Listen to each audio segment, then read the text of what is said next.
Por unanimidade, senhor presidente, e não foi exatamente unanimidade porque apenas um voto contra, o plenário da Câmara aprovou ontem a PEC que lá recebeu o número 207 de 2012.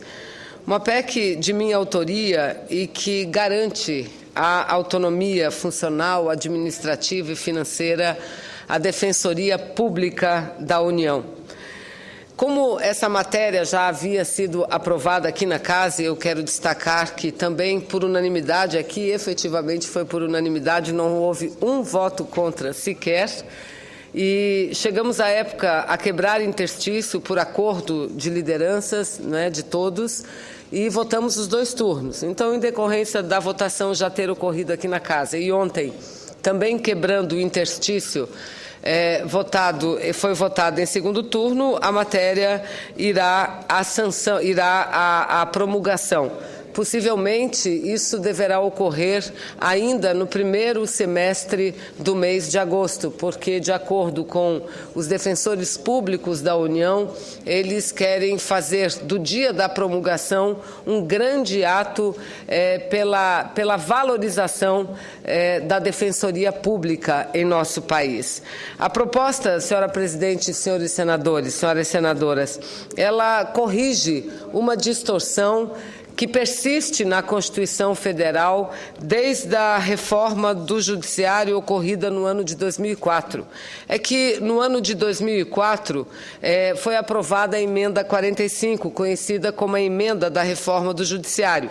E aquela emenda representou um avanço importante para a Defensoria Pública no Brasil.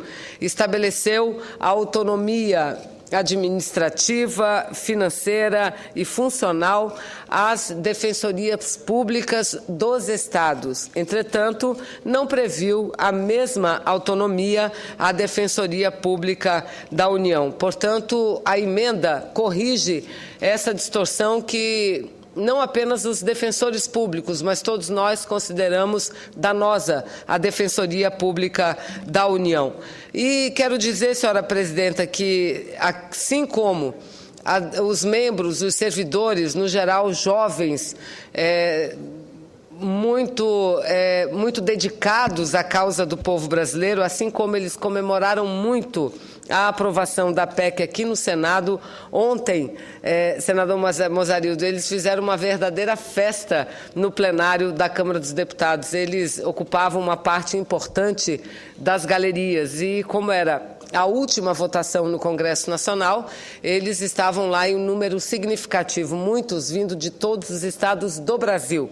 Não havia um estado do Brasil que não tivesse a participação representada no dia de ontem na votação da Câmara dos Deputados. Há uma estimativa, senhores senadores, senhoras senadoras, de que em torno de 134 milhões de brasileiros sejam potenciais usuários dos serviços da Defensoria, repito, da União, Defensoria Pública da União, ou seja, aqueles que atuam nos tribunais superiores, na Justiça Federal, na Justiça do Trabalho e na Justiça Militar da União. Ou seja, repito, o potencial de 134 milhões de pessoas que devem receber algum tipo ou que estão aptas a receber o auxílio e a ajuda da Defensoria Pública da União, porque a Defensoria Pública é o advogado, ou são as servidoras, defensoras, advogadas daqueles que não têm condições econômicas de pagar pela prestação de serviços de um advogado. E atuam os defensores públicos da União nos mais diferentes casos. Os mais comuns dizem respeito a problemas de família e junto ao INSS principalmente. Quantos trabalhadores, senador Paim, quantas trabalhadoras que têm problemas no valor da aposentadoria ou até mesmo para conquistar a aposentadoria e que não têm condições financeiras de acessar advogados. Então, é para isso que servem os defensores públicos, da mesma forma para defender os trabalhadores rurais, os pequenos trabalhadores, os pequenos produtores, para defender as comunidades indígenas desse país, enfim, prestam um serviço muito importante principalmente a população mais carente de nosso país. E penso que a aprovação, ontem, depois da votação, eu estive conversando numa comemoração que eles organizaram com muitos deles, e eles mostravam o ânimo, e no geral, quero aqui dizer, são pessoas muito jovens, jovens, mulheres e homens que passam em um concurso público, e recentemente foi chamado um número significativo de aprovados no concurso público federal. E a notícia que temos é que o Ministério do Planejamento deverá, ainda no mês de agosto, chamar um outro número importante, porque o número de defensores públicos que nós temos na União não é suficiente para atender toda a demanda que existe em nosso país, assim como não é suficiente também o número de defensores públicos que tem nos estados brasileiros. Então, eles comemorando o fato ontem, dizendo que essa medida, a aprovação pelo Congresso Nacional de uma emenda constitucional que equipara a situação dos defensores públicos da União aos defensores públicos do Estado, ajuda não apenas a resolver uma discriminação que havia, repito, desde o ano de 2004 no texto constitucional, mas ajuda enormemente a valorização, senadora Lides, a valorização da categoria. A luta dos defensores públicos é para que as defensorias tenham efetivamente um número de profissionais suficientes para atender a demanda da população. Essa é a maior reivindicação deles hoje, uma vez que, do ponto de vista salarial, eles, da União, têm os seus vencimentos equiparados aos advogados da União, ou seja, aqueles e aquelas que atuam na AGU.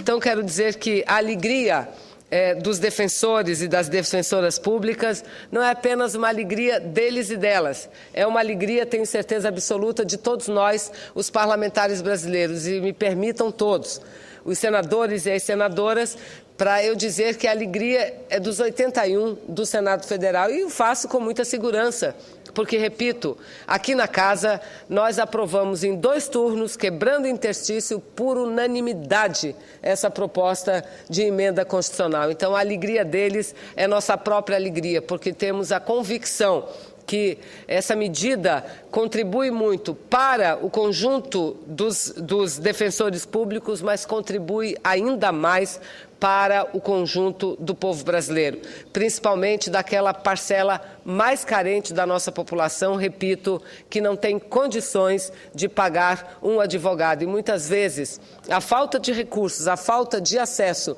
a um defensor, a um advogado, significa a falta de uma certidão de nascimento quando a briga é de família, significa a falta de concessão de uma aposentadoria quando o trabalhador ou a trabalhadora tem direito, significa a falta de acessar a um bem imóvel quando esse é um morador de baixa renda e tem direito a continuar na propriedade que há anos e anos muitos ocupam. Então, é com muita alegria, senhora presidente, que eu faço esse registro no dia de hoje. E aproveito esses 2 minutos que me restam, ouvi com muita atenção o pronunciamento do primeiro orador que veio à tribuna, senador Figueiró, senador do Mato Grosso do Sul, do PSDB do Mato Grosso do Sul. Quero dizer que também considero que o Congresso Nacional, Senado e Câmara deverão promover alguns ajustes importantes na medida provisória conhecida como Mais Médicos. Entretanto, o que eu faço é comemorar muitíssimo o fato de não apenas estarmos debatendo, mas o fato de estarmos debatendo uma medida concreta que visa melhorias na área de assistência à saúde.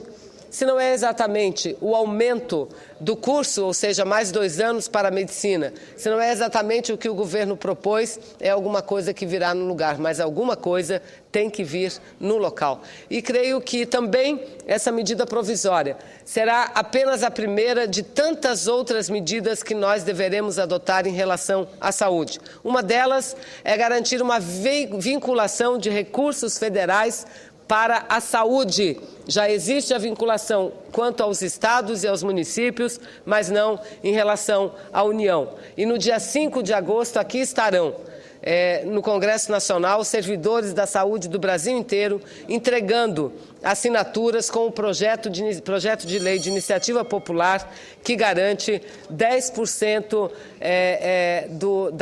dos recursos da renda da União bruta, da arrecadação bruta da União em saúde. Assim como vejo que essa medida também ela propicia um debate mais célere acerca da necessidade da carreira dos servidores da área de saúde. E repare, não é carreira para médico somente. Defendo carreira para médico, como defendo a carreira para todos os servidores que atuam na área da saúde pública. Muito obrigada, senadora Ana Amélia.